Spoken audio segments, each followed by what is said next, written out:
जो लोग चरित्रहीन हो रहे हैं, चाहे वो लड़का हो या लड़की हो, जैसे भैंस के आगे बीन बजे और भैंस खड़ी पगुराए, ये कहावत है। ऐसी कहावत ये भी है, क्यों मुंह मार रहे हो, ये समझेगा थोड़ी। कौन ऐसा है जो कहेगा कि मैं चरित्रवान नहीं हूँ? रावण से भी पूछा जाता तो कहता कि मेरे से ज्यादा चरित्रवान। तो बिलबिला के ऊपर आ तो गए टेस्ट ड्राइव वाले लोग। आपने थोड़ा सा सुना, आपने टेस्ट ड्राइव का पूरा आखिरी का नहीं सुना, सबने सिर्फ टेस्ट ड्राइव को उठा लिया। अभी रक्षाबंधन गया है, देखिए आप कलाई देखिए किस तरीके से सजी हुई है। क्या आप भी अनिरुद्धाचार्य भैया के लिए कुछ कहेंगी? शब्दों का थोड़ा चयन बेटर होना चाहिए। आपके शब्द बहुत अच्छे हैं, हमारे बुरे हैं। दोस्ती भी एक रिश्ता हो सकता है, ये नहीं? आपने मन्ना डे जी का एक गाना सुना होगा, दिल लगी ने दी हवा, थोड़ा सा धुआं उठा और आग जल गई, और आगे की लाइन तेरी मेरी दोस्ती प्यार में बदल गई। तो पहले दोस्ती होती है, फिर दुष्कर्म होता है। वो जो कीड़े मकोड़े थे उनको ही बुरा लग रहा है, व्यभिचार कैंसर के रूप में फैला है। इन नारियों को वही लोग सपोर्ट करेंगे जो स्वयं ऐसे हैं। आप कपड़ों पर टिप्पणी करेंगे, श्रृंगार पर टिप्पणी करेंगे, लगता नहीं कि गलत शब्द थे। शब्द यदि मीठे होते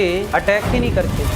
तक समाज की स्थापना की थी उन्होंने, जटायु को, उन्होंने शबरी को, सबको गले लगाया और उनके वानरों हम कौन होते हैं लड़ने वाले? अब एक बात है, इसका जिक्र कुछ लोगों को फिर विभेदकारी क्यों लगता है? एक दूसरे, आप जब ये कह रहे हैं कि इतनी उम्र में शादी हो जानी चाहिए क्योंकि इसकी वजह से व्यवस्था बिगड़ रही, नहीं, तो मैं ये जानना चाहता हूं, और लिव इन को लेकर भी आप बातें कर रहे हैं। पहले मैं आपके एक प्रश्न का उत्तर दे दूं, मैंने कभी भी अपने शब्दों में ये नहीं कहा कि आप बाल विवाह कर दीजिए। मैंने वो जो पूरी वीडियो थी मेरी 6 विवाह, मैंने 6 मिनट की वीडियो थी, उसमें मैंने ये कहा कि पहले लोगों के जल्दी ब्याह होते थे। मैंने ये नहीं कहा कि आज भी होने चाहिए या आज भी आप करिए। मैं उसमें ये बोल रहा हूं कि मैं बाल विवाह का समर्थक नहीं हूं, लेकिन पहले जो होता था तो हम कभी अपने बाप दादा, अच्छा था, अब वो अच्छा था कि बुरा था, एक डिबेट का विषय है, आत्मचिंतन का विषय है। लेकिन आप उसको अच्छा करके ही बता रहे हैं ना कि वो व्यवस्था अच्छी थी। वो व्यवस्था हमें इसलिए अच्छी लगी क्योंकि उस जमाने में तलाक ना के बराबर थे।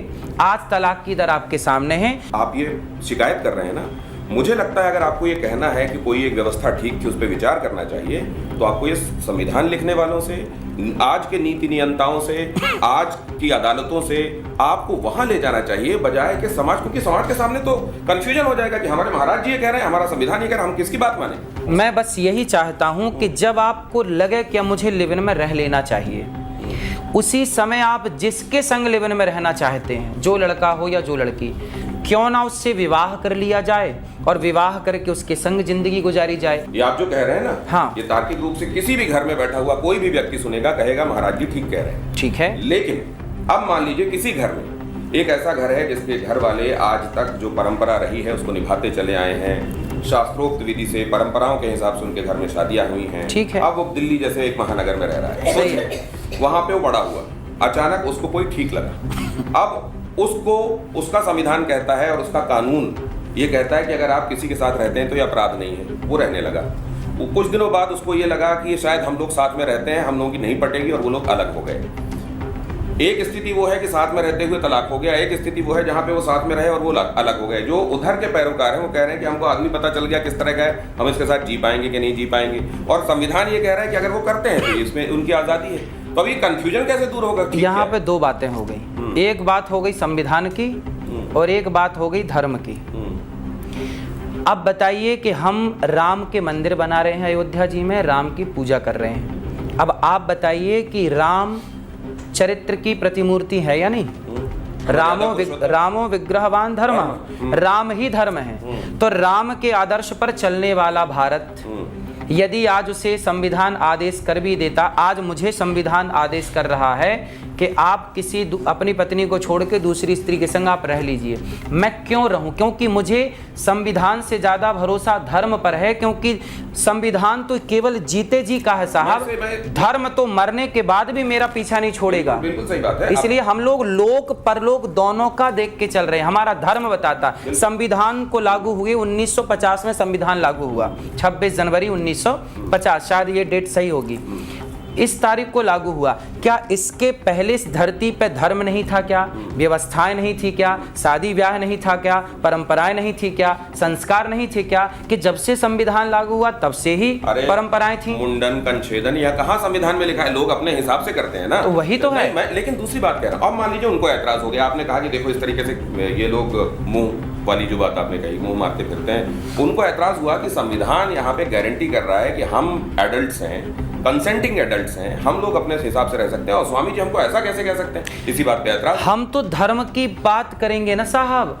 आप यदि वकील के पास जाओगे तो वो कानून की बात करेगा, पर गुरु के पास जाओगे तो वेद पुराण की बात करेगा। गुरु तो संविधान की बात नहीं करेगा। अब ये मैया बैठी हैं, संविधान की बात नहीं करेंगी, ये तो केवल धर्म यदि जानती हैं तो धर्म की बात करेंगी। केवल एक ही यक्ष प्रश्न है, एक ही दुविधा है, एक ही धर्म संकट है। वो धर्म संकट ये है कि इस देश में बहुत सारे मतावलंबी, बहुत सारे धर्मावलंबी रहते हैं।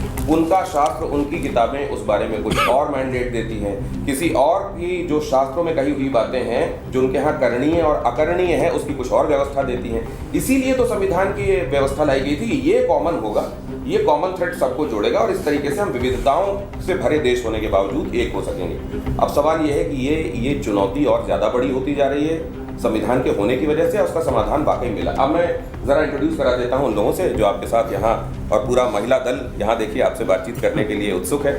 हमारे साथ यतिमा चेतना जी हैं।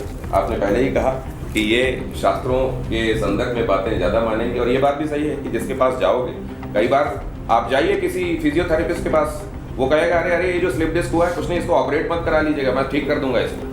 आप वहीं जाइए, एक जो प्रैक्टिस करने वाला डॉक्टर ऑर्थोपेडिशियन है वो तुरंत कहेगा ये तो बहुत बड़ा बल्ज है, अगर आपने इसको ऑपरेट नहीं करा है तो आपकी तो नर्व्स डैमेज हो सकती है। तो ये बात भी सच है, जिसके पास जाओगे वैसी बातें कही जाएंगी। प्रियंका जी हमारे साथ मौजूद हैं, आधुनिक नारी विमर्श पर खास तौर से उनका बड़ी भूमिका रही है। नेहा जी हमारे साथ, नेहा दुआ जी आज की इस चर्चा में शामिल हैं, आधुनिक महिला हैं और साथ में अपना पॉलिटिकल एक प्रायोरिटीज के हिसाब से पॉलिटिकली कौन कहाँ कैसा कर रहा है इसकी भी एक समझ उनके पास है। दूसरी प्रियंका जी भी हमारे साथ आज जुड़ी हुई हैं और वो भी आपको बड़े ध्यान से फॉलो करती हैं, देखती हैं, और बहुत सारे सवाल उनके जहन में भी हैं। एक एक करके आपसे शुरू करता हूँ। आपने अभी तक की बातें सुनी, क्या आपको समाधान मिल गया? फालतू की कंट्रोवर्सी थी, या जिन्होंने कहा कि नहीं उन्होंने ठीक नहीं कहा, उन्होंने ठीक कहा है? नहीं, देखिए, शब्दों की गरिमा तो होनी चाहिए क्योंकि हमारे संत से ही हमने सुना है, और मैं अनिरुद्धाचार्य जी को भी सुनती हूँ, प्रेमानंद जी को भी सुनती हूँ। लेकिन अभी जो आपने दवाई की बात करी, तो आपको भी ये पता होगा कि दवाई भी कब, कहाँ, कितनी मात्रा में किसको देनी चाहिए, ये भी हम लोगों को पता होना चाहिए, और ओवरडोज हो जाए तो उसके नुकसान भी हमें पता है। आज के परिप्रेक्ष्य में अगर आप ये कहते हैं किसी महिला को कि 4 जगह मुंह मारना, क्योंकि देखिए रिश्ते जो हैं वो बहुत कारण होते हैं टूटने के, सिर्फ ये नहीं होता है कि एक्स्ट्रा मैरिटल अफेयर है या आप 4 जगह आप लड़कों में इंटरेस्ट दिखा रहे हैं इसलिए आपके रिश्ते टूट जाते हैं। आपके मानसिक भी हो सकते हैं, भावनात्मक भी हो सकते हैं। कई महिलाएं ऐसी हैं जो घरों के अंदर पिस रही हैं, अपने कुंठा में जी रही हैं क्योंकि उनके जो पति हैं उनको सम्मान नहीं देते हैं, शराब पीते हैं, मारते हैं, पीटते हैं। दहेज प्रताड़ना हमारे देश के अंदर है, भ्रूण हत्या, हम कहाँ से, मतलब एक लंबा रास्ता हमने तय किया है महिलाओं को सशक्त करने के लिए।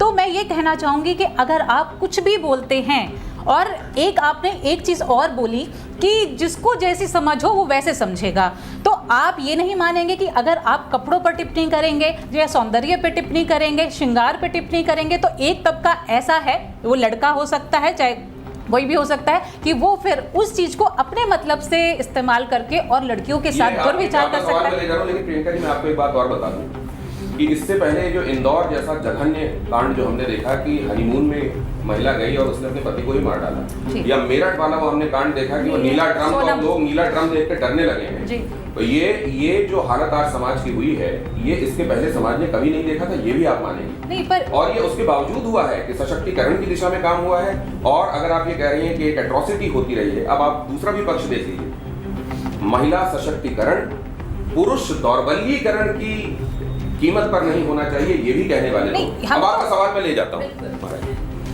दवाई आप इन्होंने कहा भ्रूण हत्या और महिलाओं को घर के भीतर प्रताड़ना, नहीं, बात ठीक है, महिलाओं को प्रताड़ित क्यों किया जाए। मैं कथा में ये पक्ष भी तो बोलता हूँ, पुरुषों को डांटता हूँ कि आप अपनी पत्नी का आदर क्यों नहीं करते। जब ब्याह किया है तो छोड़ क्यों दिया अपनी पत्नी को। जब विवाह किया है तो रिश्ते निभाओ और उसका पालन करो, उसकी सेवा करो। क्यों से बीच में छोड़ोगे, क्यों से तरसाओ की चीज़ों को। मैं बोलता हूँ ये पक्ष, पर ये पक्ष चीज़ों वायरल नहीं होती।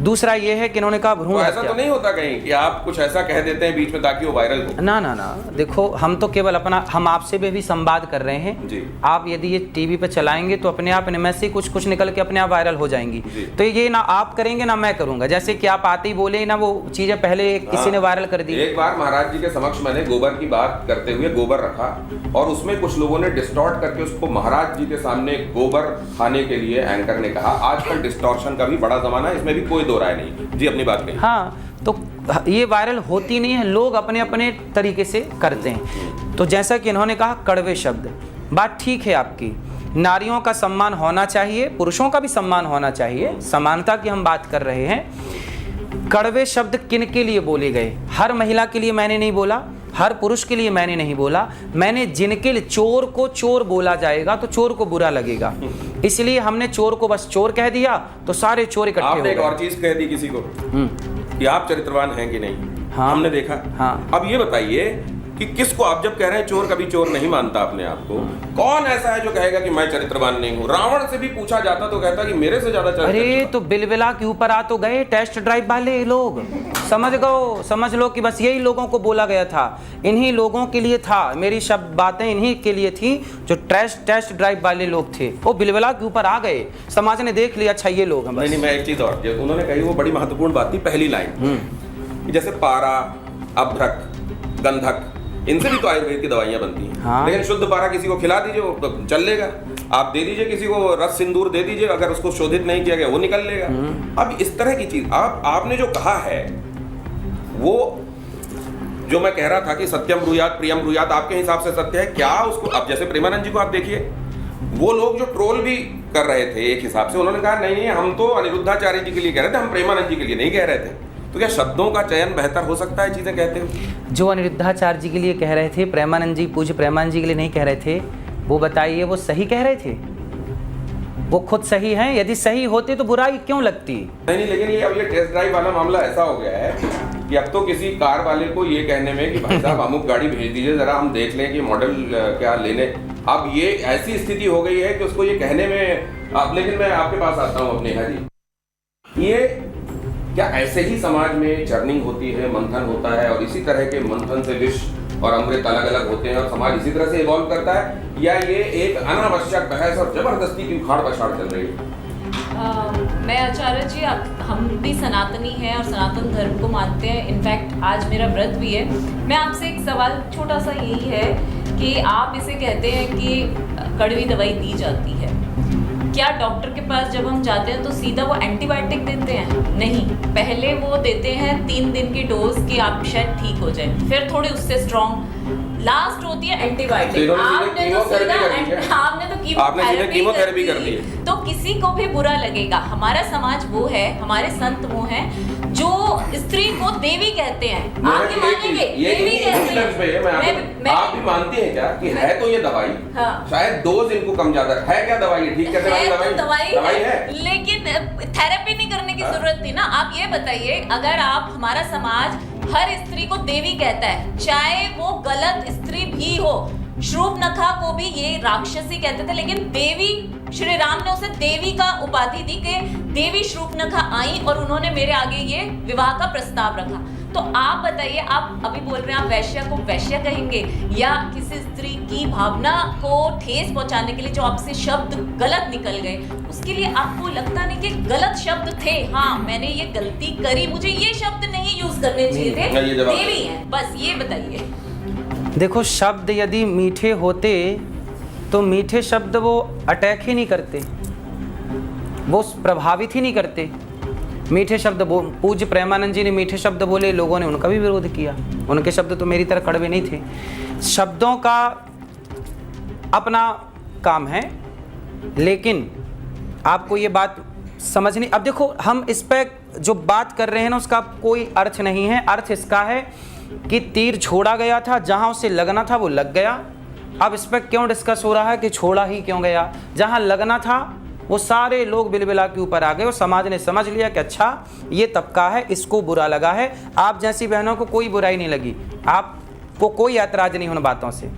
अब ये महाराज जी बताइए, हाँ, कि कानून ने जिसको प्रोटेक्ट किया हुआ है, मान लीजिए उनमें से कोई गया कहाँ? कि मोरल पुलिसिंग पे मेरे को क्यों बातें की जा रही हैं, एक समाज के संदर्भ में बात क्यों कही जा रही है, एक वर्ग को ब्लैंकेट तरीके से क्यों कह दिया गया कि उसमें अगर कोई 20-25 साल से ऊपर का हो जाए और विवाह नहीं किया है तो ये गारंटी है कि उसने 4-5 जगह ये जो अगर वो चला गया तो कानून में वहाँ जो बैठा हुआ है वर्दी लगा के, उसको तो ये देखना किताब में क्या लिखा हुआ है। फिर सबके लिए बात कही ही नहीं गई ना, जिनके लिए कही गई थी वो उन तक पहुंच गई और वो संतुष्ट हो गए कि भाई हम तक बात आनी थी, आ गई, और वो अब सुधरने की दिशा में चले भी गए। देख लेना वो लोग ज़्यादा सुधरेंगे अब।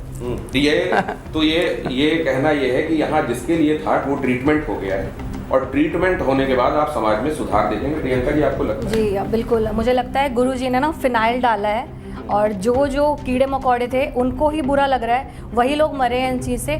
जो अच्छी चीज़ें हैं वो बिल्कुल सेफ है, तो ये बस उनको बुरा लग रहा है और विवाद वही कर रहे हैं जो कीड़े मकोड़े थे। नहीं तो क्या आप ये जैसे जो बाकी लोग कह रहे हैं वो ये कह रहे हैं कि थोड़ा नीम का पानी डालते, थोड़ा हो सकता है गोमूत्र डाल के पोछा लगा देते, अभी फिनाइल की जरूरत नहीं है, क्या ये लोग ये कह रहे हैं? समाज जिस तरीके से गलत राह पे चल रहा है ना, तो बिल्कुल धर्म गुरु की इस समय पे बहुत ज़्यादा हमारे समाज को ज़रूरत है, क्योंकि कोई बोलने वाला नहीं है। अगर कुछ संत, कुछ गुरु कथावाचक जैसे कि आगे बढ़ते हैं और समाज में ये रखते हैं बातों को आगे, तो उनको पीछे ढकेला जाता है, उनके लिए विवाद किया जाता है। मान लीजिए कि स्त्री को किस तरह के परिधान में होना चाहिए, किस तरह का केश विन्यास होना चाहिए, जब वो किसी आदरणीय महापुरुष के सामने बैठे हों तो क्या उनका सिर ढका हुआ होना चाहिए, इज्जत उनको क्या शास्त्रोक्त तरीके से उनको महापुरुषों के सामने कैसे बैठना चाहिए। मान लीजिए इसको लेकर आपकी भी आलोचना या विवेचना होती है तो क्या आप उसको वैसे ही ग्रहण करेंगी सकारात्मक रूप से या आपको बुरा लगेगा? जी, मैं दोनों को बैलेंस करके चलूँगी। अभी मैं तुरंत ही मकाऊ और यहाँ हांगकांग से घूम के आई हूँ, वहाँ पे मैंने वेस्टर्न ड्रेस भी पहना।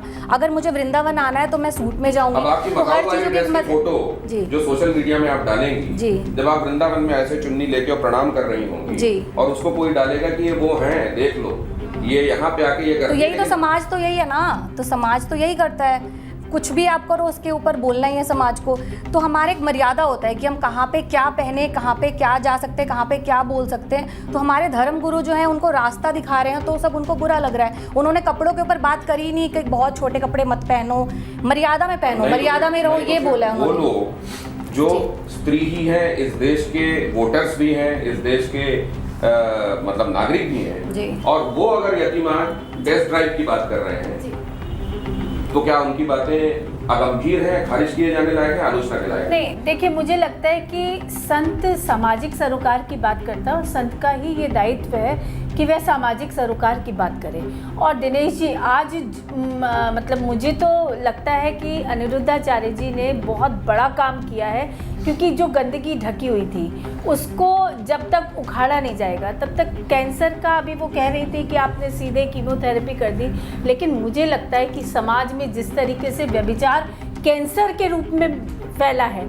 उसका ऑपरेशन ही एकमात्र इलाज है। और हम दुर्वासा और परशुराम से भी आगे बढ़ गए। नहीं, बिल्कुल कीमोथेरेपी नहीं, सीधे अंग हटाओ, नहीं तो एम्पुटेशन कर दो उसको। नहीं, उसका इलाज कुछ नहीं है। देखिए दिनेश जी, आज जो जिस तरीके से अभी महाराज जी पूछ रहे थे कि उम्र क्या है, आप संकोच कर रहे थे उम्र बताते में, क्योंकि आप संत नहीं हैं। मैं उम्र बता देती हूँ, 15, 16, 17 साल की लड़कियाँ, 12, 13 साल की स्कूल गोइंग बच्चियाँ, आप जब उन्हें संलिप्त देखते हैं मल्टीपल रिलेशंस में, बॉयफ्रेंड बनाना एक फैशन बन गया। आप जिस, एक मिनट दिनेश जी, मैं अपनी बात पूरी करी, जिस समाज में महिला को विदुषी और वीरांगना कहकर बुलाया गया, वेदों में आप कहीं से भी वर्णन उठा कर देख लीजिए, जिस समाज की, जिस सनातन की महिलाओं ने शंकराचार्य तक को भी चुनौती दी, उस सनातन की आज इतनी दुर्गति की उसकी बच्चियों को धर्मांतरण में फंसाया जा रहा है। कितना बड़ा रैकेट, कितना बड़ा रैकेट उत्तर प्रदेश में निकला। और ये सिर्फ उत्तर प्रदेश की स्थिति नहीं है, पूरे भारत की ये स्थिति है। आखिर हमारी बच्चियां उस तरफ क्यों चली जाती हैं, उस मकर जाल में वो क्यों फंसती हैं? क्या संत को ये विचारणीय प्रश्न नहीं होना चाहिए? आपने महत्वपूर्ण बात कही है, और जो उनको अनिरुद्धाचार्य जी को रोककर रास्ते में पूछते हैं कि उनका शास्त्र ज्ञान कितना है, मुझे लगता है उनमें से भी बहुत सारे लोगों को धर्मांतरण के इस खेल के बारे में, ये जो सब नहीं, इसके विषय में बात करना चाहिए। लेकिन हमारे यहाँ एक कहावत है, चोर का साथी गटगटा। उन्हें महाराज जी की, मैंने वो वीडियो देखी है, वो इंटेंशनली महाराज जी के पास इसलिए रुके ताकि वो अपमानित कर सके सनातन को। महाराज जी सनातन का एक चेहरा है, प्रखर चेहरा है, और सब लोग सुनते हैं। हर व्यक्ति के मोबाइल में उनकी वीडियोस आती ये है। बात बहुत अच्छी। मैं अब एक दूसरी बात कह रहा हूँ, इतने बड़ी जनसंख्या वाला ये देश है गुरुजी, आप तो जगह जगह जाते हैं और कहते हैं कि अगर गोल पोस्ट क्लियर हो ना और जर्सी का रंग क्लियर हो, ये नीली है पीली, उसका गोल पोस्ट ये है, इसका गोल पोस्ट ये है, तो खेल खेलने में आसानी रहती है, चीज़ों का दिमाग में मकड़जाल नहीं रहता। संविधान की व्यवस्था ये है, शास्त्र की व्यवस्था ये है। उधर जो है वो समाज इस चलन में आगे चल रहा है, ट्रेंड इस तरफ का जा रहा है, लेकिन ये जो कहा जा रहा है हमारे जो पुरखों ने कहा है वो इस तरीके का है। हमारे जो आज गुरु हैं, हमको दिशा दिखाने वाले, वो ये बातें कह रहे हैं। ये जब आज की एक युवा पीढ़ी के सामने चारों तरफ ये 25 तरह की चीज़ें आती हैं, क्या आपको लगता नहीं वो भ्रमित हो जाएगा? देखिए, एक बहन को मैं सुन रहा था, मैं उनको जानता नहीं हूँ, आप जानते होंगे। वो बहन कह रही थी कि मैं घर के अंदर डबल हूँ, पर घर के बाहर जैसे ही मैं निकलती हूँ मैं सिंगल हूँ, और आप मुझे सिंगल ही समझें। अब आप बताइए, कानून इसकी इजाज़त दे सकता है कि आप घर के अंदर डबल हैं और घर के बाहर आप सिंगल हैं, पर धर्म इसकी इजाज़त नहीं देगा। धर्म तो ये कहेगा कि सावित्री के पति को जब ले जाने लगे यमराज, तो यमराज के मुंह से अपने पति को वापस लेकर के आ गई। हमारा देश सावित्री का है, सीता का है। माता अनसुईया के पास ब्रह्मा विष्णु महेश पहुँचे कि हम भिक्षा तब लेंगे जब आप अपने वस्त्र उतार देंगे, तो माता अनसुईया ने ब्रह्मा विष्णु महेश को बच्चा बना दिया और आंचल में लगा करके दूध पिलाया। जो पाति व्रत धर्म के बल पर जो नारी ब्रह्मा विष्णु महेश को जीत लेती हो अपने धर्म के बल पर, वो नारी कैसे कह सकती है कि मैं घर के भीतर तो डबल हूँ और घर के बाहर सिंगल हूँ? अब बताइए, ये हर उस मर्यादित नारी का अपमान नहीं है जो घर के भीतर भी डबल है और घर के बाहर भी डबल है? डबल मतलब पति और पत्नी। क्या ऐसी नारियों को आप सपोर्ट करेंगे या भारत की कोई भी मर्यादित नारी सपोर्ट करेगी? इन नारियों को वही लोग सपोर्ट करेंगे जो स्वयं ऐसे हैं। भले लोग क्यों सपोर्ट करेंगे? हम भला समाज चाहते हैं, ऐसा समाज नहीं चाहते। ये जब आप कह रहे हैं कि तीर निशाने पर लगा, ये जो टेस्ट ड्राइव वाली बात कही गई है, ये मैं चाहूँगा कि ये उनको एक बार जोड़ा जाके, कुछ लोगों को बाद में एहसास होता है कि उनके मुंह से गलत बात निकली है। क्या उनको ये एहसास है कि उन्होंने गलत कहा था, या उनको आज भी ये लगता है कि उन्होंने जो कहा था वो ठीक है और आज भी डंके की चोट पे? क्योंकि ये बात स्पष्ट की गई कि हमने सबके लिए नहीं कहा है, हमने गलत के लिए कहा है। शास्त्रोक्त बातों को लेकर हम चलेंगे तो हमारी जिंदगी अच्छी रहेगी। कानून में कई विधान बनाए गए हैं, लेकिन उन विधानों को विवेकपूर्ण तरीके से देखना पड़ेगा कि सही है, हमारे लिए करणीय है, क्या करणीय है क्या नहीं है। ये बात यहाँ कही गई। क्या टेस्ट ड्राइव वाली बात पर माफ़ी, अगर आप कनेक्ट कर सके मुझे प्लीज़, यहाँ अगर उनको ला सकें। मानवी तनेजा जी, आपने ये जो टेस्ट ड्राइव वाली बात, यहाँ मैं अनिरुद्धाचार्य जी के साथ हूँ, क्या आप इसके लिए खेद प्रकट करेंगी? क्या आप माफ़ी मांगेंगी? क्या आप ये समझेंगी कि हमारे समाज में अगर कोई बात आपको बुरी भी लगी है तो उसको व्यक्त करने का एक तरीका होना चाहिए कि देखिए ये ठीक नहीं है? ये जो आपने टेस्ट ड्राइव जैसी बात कर दी, क्या आपको इसके खेद है? नहीं, बिल्कुल भी नहीं है। देखिए दिनेश जी, मैं 2-3 बातें यहाँ पे बोलना चाहती हूँ। पहली बात तो ये कि देश संविधान से चलता है, कोई धर्म से या कथावाचक के ज्ञान से नहीं चलता। दूसरी बात बोलना चाहती हूँ, जिस प्रकार से महिलाओं के बारे में महाराज जी बोलते हैं वो कहीं ना कहीं आपत्तिजनक है, और कहीं संविधान इजाजत भी नहीं देता। जिस शब्दों का वो प्रयोग करते हैं, हमारा कॉन्स्टिट्यूशन उसकी परमिशन नहीं देता। अब रही बात टेस्ट ड्राइव की, टेस्ट ड्राइव का मतलब है आप अपने रिलेशनशिप को टेस्ट करते हैं, उसके लिए शारीरिक संबंध करने की जरूरत नहीं है। मानवी जी, मैं एक चीज़ और जानना चाहता हूँ। हमारे समाज में, जैसे आपका भी जन्म हिंदू परिवार में, हिंदू रीति रिवाज के साथ आपको संस्कार दिए गए होंगे, कंछेदन हुआ होगा, आपका अन्नप्राशन हुआ होगा, पहली बार जब अनाज खिलाया गया होगा, वो सब हुआ होगा। बहुत सारी बातें ऐसी हैं जो कहीं संविधान में लिखी हुई नहीं है। हमारी परंपराएं हैं, हम उसको मानते चले आए हैं और उसको मानने की आज़ादी हमारा संविधान देता है। अब इसी तरीके से संविधान के और परंपराओं के हिसाब से कुछ चीज़ें ऐसी हैं जो व्यवस्था परख रही हैं, और ऐसा कुछ हमारे धर्मगुरुओं को भी लगता है, तो क्या उसको मानने में आपको समस्या समझ में आती है? उन्होंने कहा वयस्कों का विवाह होना चाहिए, मैं बाल विवाह का समर्थक नहीं हूँ। लेकिन फिर उन्होंने अपनी स्टेटमेंट में यही बोला कि 14 साल की, पहले तो 14 साल में शादी हो जाती थी। अब आप देखिए कहीं ना लोगों का थॉट प्रोसेस, ना वो पूरी वीडियो है 6 मिनट की। मैंने आपका सुना था पूरी महाराज वीडियो जी, चलाई मैंने आपका वो। सुना था, लेकिन कहीं ना आपका मैसेज, आपने 30 सेकंड का सुना था। बहुत वैसे ही जिस तरीके से टेस्ट ड्राइव आपने थोड़ा सा सुना, आपने टेस्ट ड्राइव का पूरा आखिरी का नहीं सुना। मेरी भी 6 मिनट की क्लिप है, किसी ने 6 मिनट की क्लिप नहीं सुनी जिसमें मैंने ये पूरा एक्सप्लेन अभी करा है, सबने सिर्फ टेस्ट ड्राइव को उठा लिया। तो उसे अच्छा सुनिए अभी रक्षाबंधन गया है मानवी जी, अनिरुद्धाचार्य जी यहाँ बैठे हुए हैं, न जाने कितने सारे बहनों ने उनके लिए, देखिए आप कलाई देखिए किस तरीके से सजी हुई है, इतनी बड़ी थी। इतनी बड़ी थी। अब ये क्या आप भी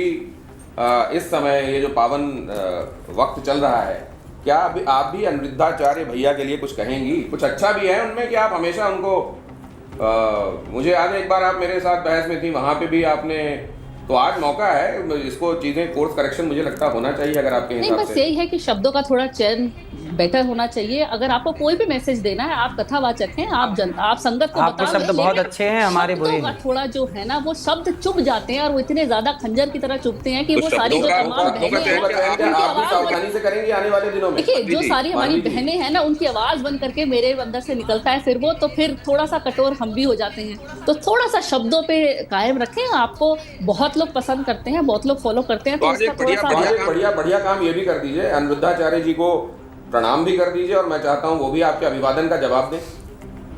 जी, खुश रहिए। बहुत धन्यवाद मानवी जी। लेकिन जैसा कहा जाता है कि कहिए, अगर किसी से अगर आप सीधे सीधे कहेंगे कि अरे तुम काने कैसे हो गए, उसे बहुत बुरा लगेगा। लेकिन अगर आप उसे ये कहेंगे कि भैया एक तो अच्छी है, दूसरी के साथ क्या हुआ, तो शायद आपको वो जवाब दे देगा। तो मुझे लगता है कहने का तरीका भी, हालांकि ये सूरज को रोशनी दिखाने जैसा है,